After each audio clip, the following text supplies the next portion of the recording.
দেওঘর দ্বাদশ জ্যোতির্লিঙ্গের এক অন্যতম স্থান, তার সাথে একটি সতীপীঠ। দেওঘর পর্যটকেরা আসেন প্রধানত বৈদ্যনাথ ধাম এবং শ্রী শ্রী অনুকূল ঠাকুরের সৎসঙ্গ আশ্রম দর্শনে।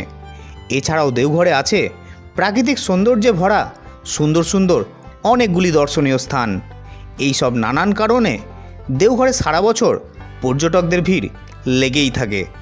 তো বন্ধুরা, আগামী দিন আপনারা যারা দেওঘর আসবেন ভাবছেন, তাহলে কিভাবে আসবেন, কোথায় থাকবেন, পুজো কিভাবে দেবেন, খাওয়া দাওয়া কোথায় করবেন এবং দেওঘরের দর্শনীয় স্থানগুলি কিভাবে ঘুরে দেখবেন, সেই সব সমস্ত তথ্য নিয়ে আজকের ভিডিও।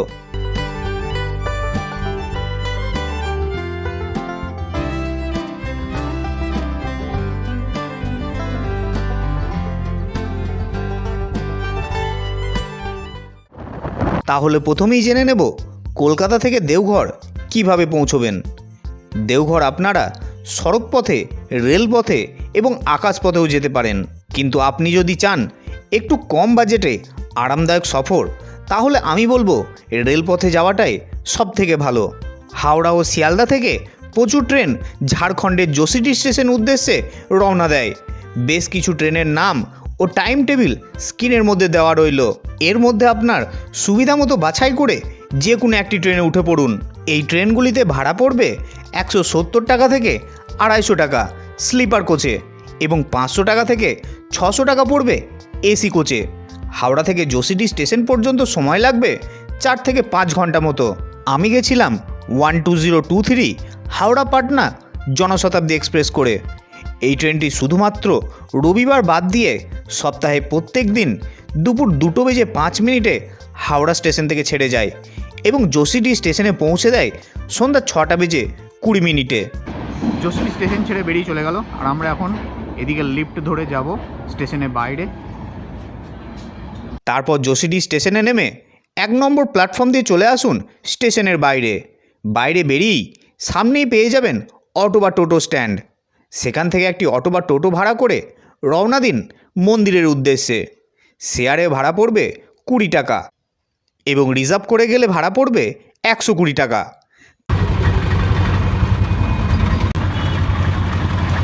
এই হচ্ছে মন্দির যাওয়ার রাস্তা। মন্দির যাওয়ার রাস্তায় প্রচুর দোকান দেখতে পাচ্ছেন।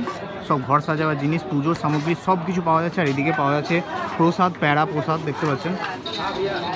চলুন এইদিকেই যেতে হবে মন্দির থেকে আগে ঘুরে আসি। তারপর মন্দির পৌঁছে বাবা বৈদ্যনাথের দর্শন করুন এবং সন্ধ্যাবেলার আরতি দেখে নিন।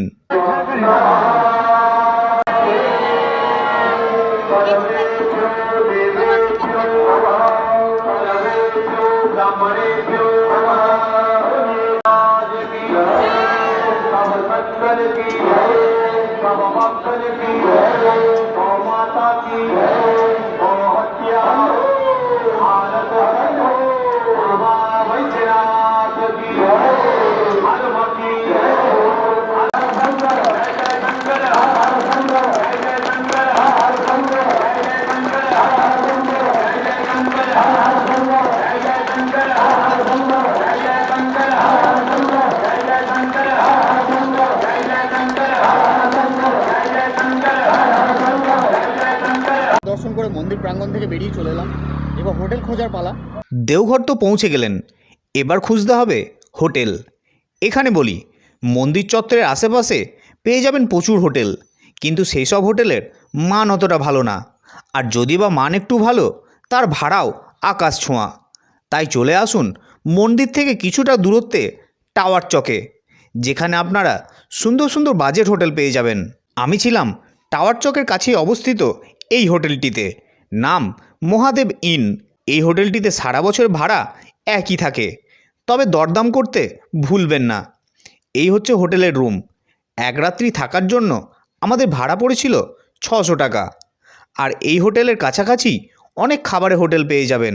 হোটেল চেকিং করে ফ্রেশ হয়ে সেদিন রাত্রে খাওয়া দাওয়া করে আপাতত শুয়ে পড়ুন। পরের দিন সকাল, একদম সকাল সকাল উঠে ঝটপট ফ্রেশ হয়ে রেডি হয়ে বেরিয়ে পড়ুন মন্দিরে পুজো দেওয়ার উদ্দেশ্যে। বাবা বৈদ্যনাথের মন্দিরে আছে পুজো দেওয়ার জন্য 2 রকম লাইন। একটি হচ্ছে সাধারণ লাইন ও দ্বিতীয়টি হচ্ছে ভিআইপি লাইন। সাধারণ লাইনে কোনো টাকা লাগে না, আর ভিআইপি লাইনের জন্য মাত্র 250 টাকা দিতে হবে। এছাড়া পুজোর সামগ্রী, ফুল, প্রসাদ আপনি মন্দির চত্বরেই পেয়ে যাবেন। আর এই মন্দিরে পুজো দেওয়ার সময় হচ্ছে সকাল 6:30 থেকে রাত্রি 9টা পর্যন্ত।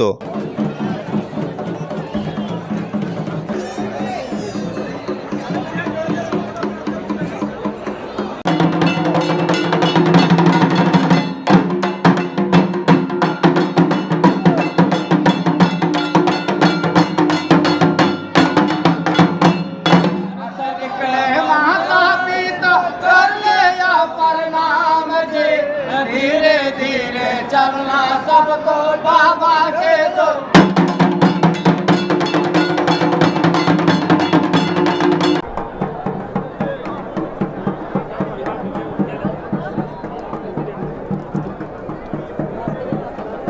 পুজো দেওয়া হয়ে গেলে চলে আসুন টাওয়ার চকে এবং সকালে ব্রেকফাস্টটা সেরে নিন। টাওয়ার চকের পাশেই পেয়ে যাবেন প্রচুর রেস্টুরেন্ট ও হোটেল।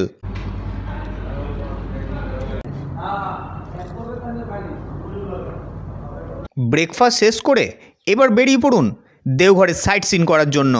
তো আমরা এখন অটো ভাড়া করে নিয়েছি, এবার যাব আমরা সাইট সিনে। এই যে দাদা দিলীপ দা আমাদেরকে আজকে সাইট সিন करावे। दादा आपका नाम दिलीप कुमार यादव। दिलीप कुमार यादव। अच्छा, फोन नंबर बताइए। 9934 আচ্ছা 500 আচ্ছা, ফোন নাম্বার ডিসক্রিপশনে দিয়ে দেবো এবং স্ক্রিনের মধ্যেও দিয়ে দিলাম। আপনারা চাইলে কিন্তু দেওঘরে এসে এনার সাথে কন্ট্যাক্ট করে সাইট সিন করতে পারেন। আর দিলীপ দা, এই যে আমরা ঘুরতে যাচ্ছি 6টা স্পট, তো 6টা স্পটে আমাদের টোটাল ভাড়া কত পড়ছে? 800 টাকা। 800 টাকা। আর এই 6টা স্পট ঘুরতে আমাদের টাইম কত লাগবে? ওইটা 4.5 ঘন্টা ধরো। 4.5 ঘন্টা টাইম লাগবে, আর ভাড়া পড়ছে মাত্র 800 টাকা। আর দিলীপ দা কিন্তু বাংলা বুঝতেও পারে, বাংলা বলতেও পারে। তো আপনারা যারা কলকাতা থেকে বা ওয়েস্ট বেঙ্গল থেকে আসবেন, ভাষার কিন্তু কোনো সমস্যা নেই, আপনারা বাংলাতেই কথা বলবেন। দিলীপ দা কিন্তু সবই বুঝতে পারে এবং বলতেও পারে। আমরা প্রথম রওনা দিয়েছিলাম দেওঘরের একটি অন্যতম দর্শনীয় স্থান তপবনের উদ্দেশ্যে। দেওঘর থেকে তপবনের দূরত্ব 10 কিলোমিটার।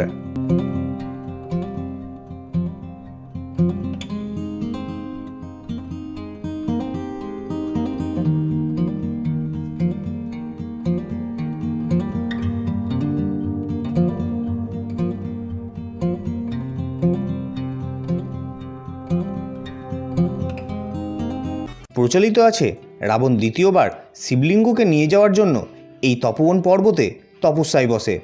তারপর স্বর্গের দেবতারা চিন্তায় পড়ে যায়, যদি রাবণের তপস্যা পূর্ণ হয়ে যায় তাহলে ত্রিলোকের মালিক হয়ে যাবে রাবণ, দেবতাদের আর কোনো অস্তিত্ব থাকবে না।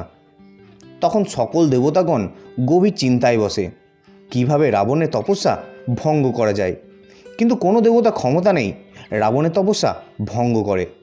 তখন সকল দেবতা মিলে হনুমানকে প্রস্তাব দেয় রাবণের তপস্যা ভঙ্গ করার জন্য। তারপর হনুমান সেই প্রস্তাবে রাজি হয়ে এই তপবন পর্বতে আসে এবং জয় শ্রীরাম বলে গদার দ্বারা সারা পর্বতে তাণ্ডব লীলা চালিয়ে সব কিছু ওলট পালট করে রাবণের তপস্যা ভঙ্গ করে দেয় এবং রাবণ নিরাশ হয়ে লঙ্কায় ফিরে যায়। এছাড়া সীতার বনবাসের সময় রাম ও সীতা এই তপবনে এসেছিলেন।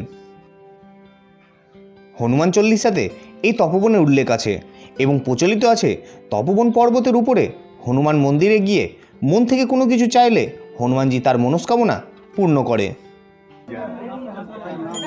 দেখুন সবাই এখানে মনস্কামনার জন্য এখানে পতাকা দিয়ে যায়।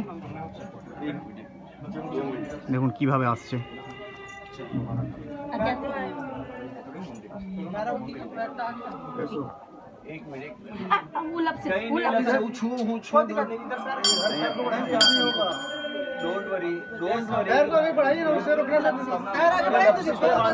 राइट पैरा बढ़ाइए वहाँ रखिए। आप लोग पद आगे बोलो। কত মানুষ, বাচ্চা থেকে বয়স্ক সকলে কিন্তু আসছেন এই রকম সংকীর্ণ রাস্তা দিয়ে শুধু হনুমানজির দর্শন করতে, হনুমানজি মন্দিরে দর্শন করতে। দেখুন চলে এসেছি একদম তপবন পাহাড়ের টপে, আর এখান থেকে ভিউটা দেখুন অসাধারণ, খুব সুন্দর লাগছে। এই হচ্ছে তপবন পাহাড়।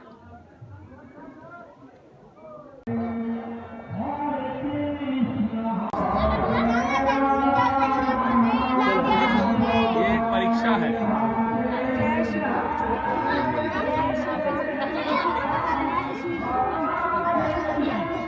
ये तो गरम तेल में जैसे आलू का चप दे देता है, डाल देता है, ऐसे ही डाल दो, ऐसे ही डाल दो।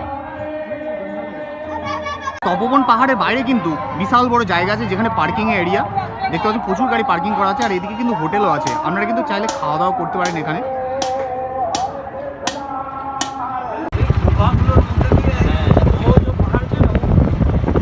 আমার অটোতে উঠে গেছি, এবার আমরা যাচ্ছি ত্রিকুট পাহাড়।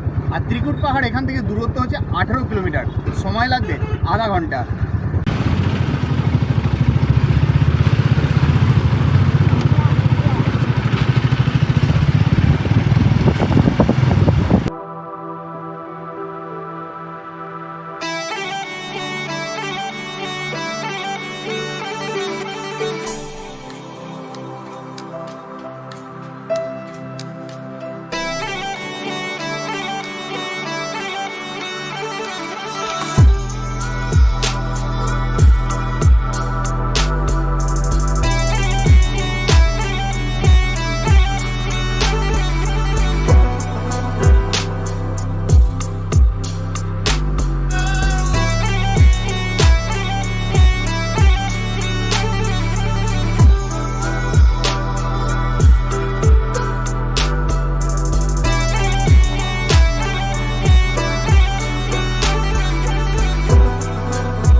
তো এসে পৌঁছে গেছি ত্রিকুট পাহাড়ের সামনে।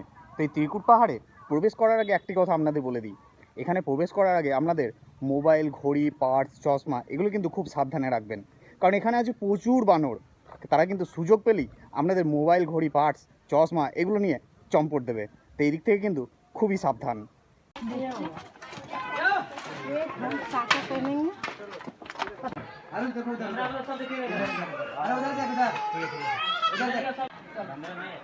सामने देखना, सामने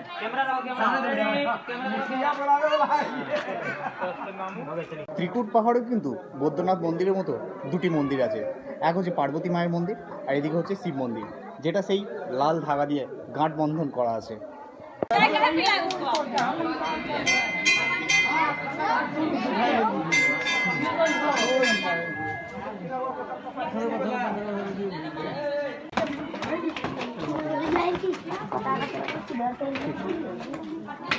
আরে ত্রিকুট পাহাড়ের পাথরগুলো দেখুন, এত সুন্দরভাবে নিজে নিজে সেট হয়ে গেছে, দেখে মনে হচ্ছে এক্ষুনি ভেঙে পড়ে যাবে, কিন্তু কখনোই পড়বে না। দেখুন কত সুন্দর পাথরগুলো একের পর এক সেট হয়ে গেছে।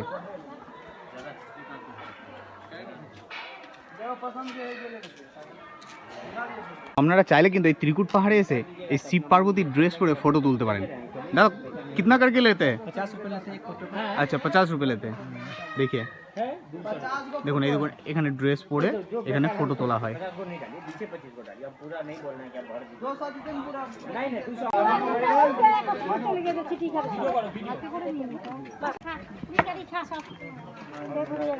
আমি এখন দাঁড়িয়ে আছি ত্রিকুট পাহাড়ে সেই রোপওয়ে যাওয়ার রাস্তায়। এইদিকে আগে যেতে হতো, এখানে রোপওয়ে চলতো, এখানে রোপওয়ে স্টেশন আছে, কিন্তু রোপওয়েতে একটা অ্যাক্সিডেন্ট হয়, সেই অ্যাক্সিডেন্টের পর থেকে এখানে রোপওয়ে চলা বন্ধ হয়ে যায়। খুব তাড়াতাড়ি চলবে আশা করছি, যেটা শোনা গেল, কিন্তু কবে চলবে এখন সেটা কিন্তু কেউ জানে না। এই হচ্ছে রোপওয়ে স্টেশন, দেখতে পাচ্ছেন এখনও সেই রোপওয়ে স্টেশন অবস্থিত। আর এই যে কেবল চলে গেছে, তারপর অ্যাক্সিডেন্টের পর থেকে এই রোপওয়ে বন্ধ হয়ে যায়। ব্যবহার না হলে যা হয়, এই যে দেখতে পাচ্ছেন এখানে একটা ফোয়ারা ছিল, সেটাও বন্ধ হয়ে গেছে। ধীরে ধীরে জায়গাটা একদম পরিত্যক্ত হয়ে গেছে, কোনো মেনটেনেন্স নেই। এবার আমরা রওনা দিলাম আমাদের পরবর্তী গন্তব্যে, যেটা হলো শ্রী শ্রী ঠাকুর অনুকূল চন্দ্রের সৎসঙ্গ আশ্রম।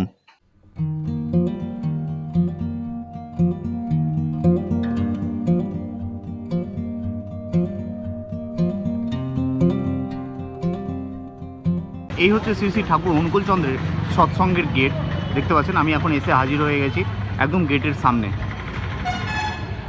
শ্রী শ্রী ঠাকুর অনুকূল চন্দ্র বাংলাদেশের পাবনা জেলা থেকে ভারতের এই দেওঘরে আসেন এবং 1951 সালে এই মন্দির প্রতিষ্ঠিত করেন। তারপর সাধারণ মানুষের মধ্যে তার সুন্দর বাণী ছড়িয়ে দেন এবং মানুষকে সঠিক পথে চলার দিশা দেখান। মন্দিরে খোলা বা বন্ধের টাইমটা একটু বলে দিন। সকাল 8টার সময় এই মন্দিরে গেট খোলা হয়, তারপর 12টার সময় প্রেয়ার হয়, তখন বন্ধ হয়ে যায়, তারপর আবার দুপুর 3টের সময় খোলা হয়, তারপর খোলা থাকে রাত্রি 8টা পর্যন্ত।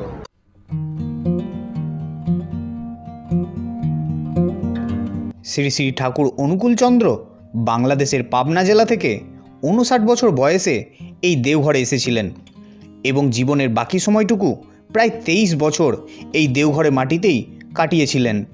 এছাড়া তার শত শত বাণী এবং শান্তিবার্তা পৌঁছে দিয়েছিলেন সকল মানবজাতির কাছে আর মানুষকে সঠিক পথে চলার দিশা দেখিয়েছিলেন।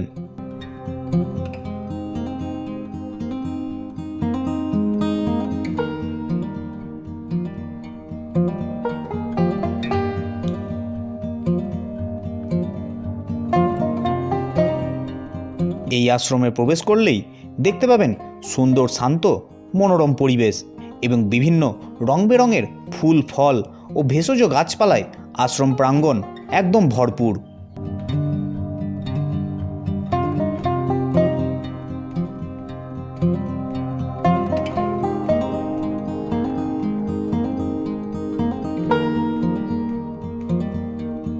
আর দেখতে পাবেন একটি চিড়িয়াখানা, যেখানে আছে নানান ধরনের রং বেরঙের পাখি।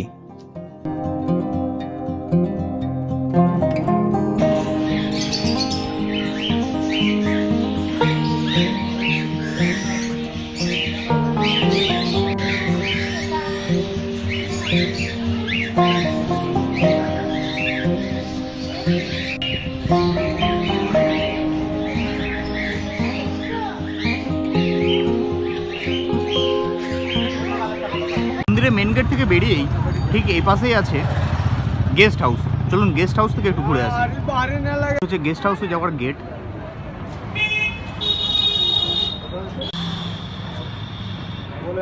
গেস্ট হাউসের ভিতরে শ্রী শ্রী ঠাকুর অনুকূল চন্দ্রের প্রচুর বাণী এখানে লেখা আছে। দেখুন কত মানুষ এসছে, এখানে বসে আছে।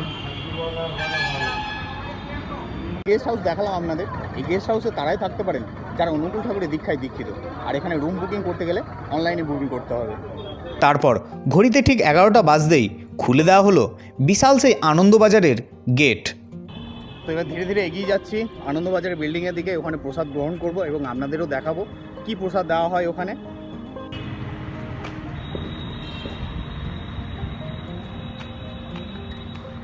প্রসাদ কক্ষে ঢোকার আগে এখানে জুতো খুলে নিতে হবে, আর এখানে টাইমিংটা দেখে নিন। এই হচ্ছে আনন্দবাজার রান্নাঘর। দেখুন কত বড় বড় মেশিন, এখানেই সব রান্না হয়, বাল্কে রান্না হয়, একদম প্রচুর রান্না হয় এখানে। দেখুন মেশিনগুলো দেখুন, অসাধারণ। দেখুন কত বড় হল, একসাথে প্রচুর মানুষ এখানে একসাথে খাওয়া দাওয়া করতে পারবে। এটা হচ্ছে ফার্স্ট ফ্লোর, মানে গ্রাউন্ড ফ্লোর। টোটাল 8টা ফ্লোর, টোটাল 3000 করে হলে 8 × 3 = 24,000 মানুষ একসাথে খেতে পারবে। দেখেই অবাক লাগছে, এত বড় জায়গা। সবাই খেতে বসছেন, দেখতে পাচ্ছেন।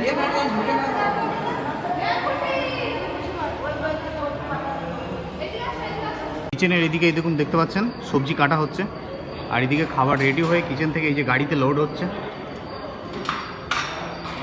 খুব সুন্দর ব্যবস্থা, খুব সুন্দর ব্যবস্থা। এখানে কিন্তু খাওয়ার জন্য পাতা নিজেকেই নিয়ে আসতে হবে। তো প্রসাদ দেওয়া শুরু হয়ে গেছে, গাড়িতে করে একদম ডাইরেক্ট নিয়ে আসা হচ্ছে।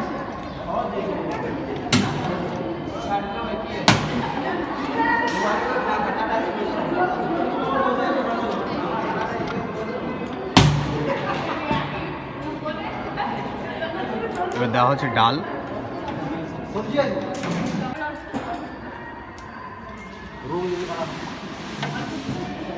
এবং কত মানুষ বসে খাচ্ছে। হচ্ছে সবজি।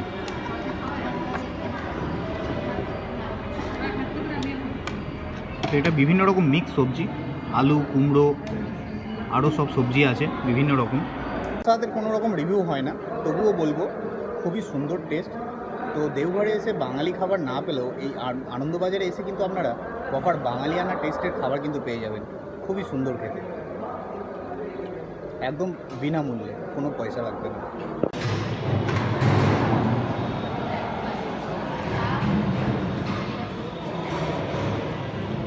খাওয়া হয়ে গেল, এবার খাবার পরে কিন্তু পাতা নিজেকেই ফেলে দিতে হবে। এখানে হাত ধোয়ার ব্যবস্থা, দেখুন প্রচুর কল আছে এখানে। কিন্তু একটা খুবই সুন্দর ব্যবস্থা, যারা বয়স্ক মানুষ বসে খেতে পারবেন না তাদের জন্য কিন্তু এরকম ব্যবস্থা করা আছে চেয়ার টেবিলের। খুবই সুন্দর ব্যবস্থা, এটা কিন্তু আমার খুবই ভালো লাগলো। প্রত্যেক বছর সেপ্টেম্বর মাসে শ্রী শ্রী ঠাকুর অনুকূলচন্দ্রের জন্মবার্ষিকীতে এখানে প্রচুর ভক্তের ভিড় হয়। এক টাইমে 10 থেকে 12,000 মানুষ খান এই আনন্দবাজারে। সবাই আনন্দ করে খাবার খায়, তারই জন্যই এই জায়গাটার নাম দেওয়া হয়েছে আনন্দবাজার।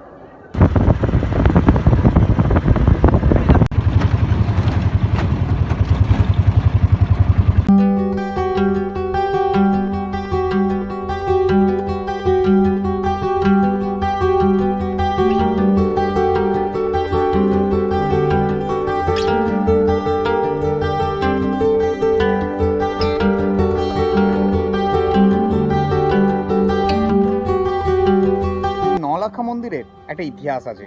এই নলাক্ষা মন্দির কেন নাম দেওয়া হলো? তখনকার দিনে এই মন্দির যখন তৈরি হয় তখন খরচা হয়েছিল 9 লক্ষ সিক্কা বা 9 লক্ষ টাকা। সেই হিসাবেই এই মন্দিরের নাম দেওয়া হয় নলাক্ষা মন্দির। তো তখনকার দিনে এই নলাক্ষা মন্দির দেখুন তৈরি হয়, কত সুন্দর কারুকার্য দেখতেই পাচ্ছেন, অসাধারণ। এখন সেটাকে আবার নতুন করে সংস্কার করা হচ্ছে, খুব সুন্দর। আর ইনিই হচ্ছেন সেই রানীমা চারুশীলা দাসী, যিনি এই মন্দির স্থাপনা করেন। তো আপনারা দেখতে পাচ্ছেন কত সুন্দর নিখুঁতভাবে বিভিন্ন রকম কারুকার্য দিয়ে এই মন্দির তৈরি করা হয়েছিল।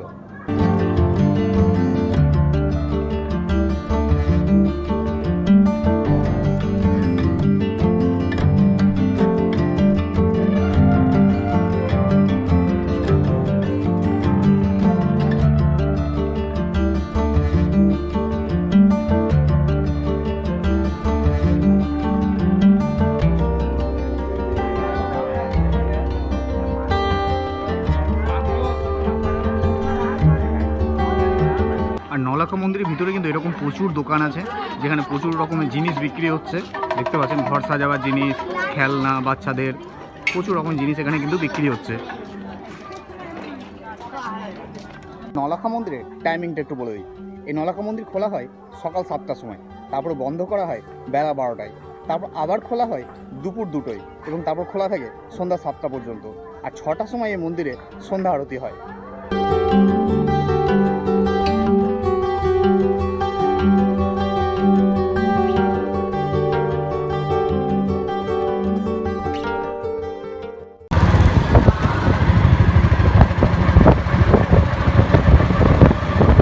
নলাক্ষা মন্দির ঘুরে এবার আমরা এসে পৌঁছলাম দেওঘরের আরও একটি অন্যতম দর্শনীয় স্থান জগৎবন্ধু আশ্রমে।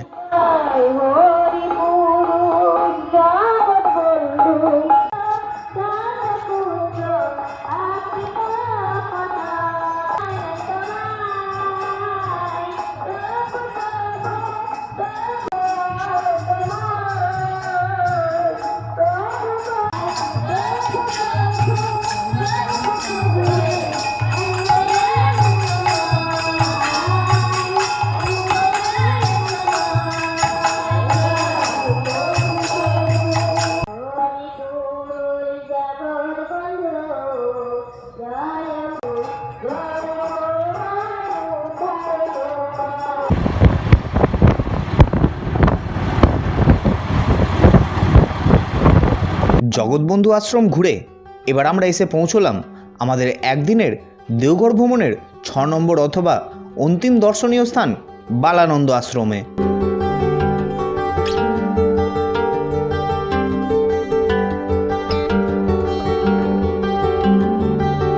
এই বালানন্দ আশ্রম ঘুরতে এলে আপনারা দেখতে পাবেন খুবই সুন্দর একটি মনোরম পরিবেশ, এবং দেখতে পাবেন একটি খুবই সুন্দর কারুকার্য দ্বারা তৈরি একটি মন্দির, যেখানে আপনি বেশ কিছুটা সময় কাটাতে পারবেন।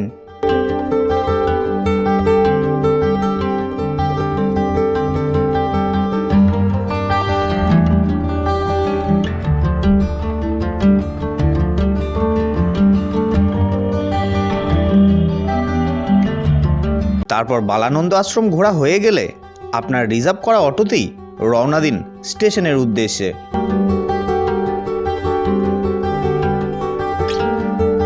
স্টেশনে নেমে হালকা টিফিন করে নিন। কি তৈরি হচ্ছে দেখুন, এখানকার বিখ্যাত খাবার লিট্টি। এই যে না করকে ভাইয়া 20 का 2 है। 20 का 2, 2 पीस 20 টাকা। ये क्या है? चटनी। चोखा है आलू का। आलू का बैंगन चोखा, चटनी।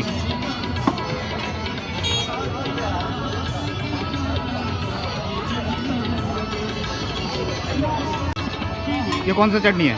सरसों का सरसों का चटनी। और ये चार মিক্স চাটনি। লিট্টি বহু বছর পর খাচ্ছি।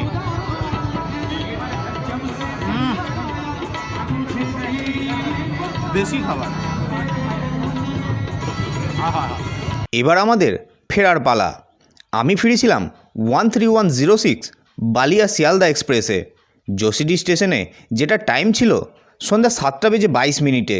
এছাড়া আরও অনেক ট্রেন পেয়ে যাবেন আপনারা কলকাতা ফেরার জন্য। তো বন্ধুরা, কেমন লাগলো ভিডিওটি কমেন্ট করে জানাতে ভুলবেন না। ভালো লাগলে একটি লাইক করে দেবেন। আর এখনও যারা আমার চ্যানেলকে সাবস্ক্রাইব করেননি অবশ্যই সাবস্ক্রাইব করে নেবেন। ফিরবো খুব তাড়াতাড়ি নতুন ভিডিও নিয়ে। সকলে ভালো থাকবেন, সুস্থ থাকবেন।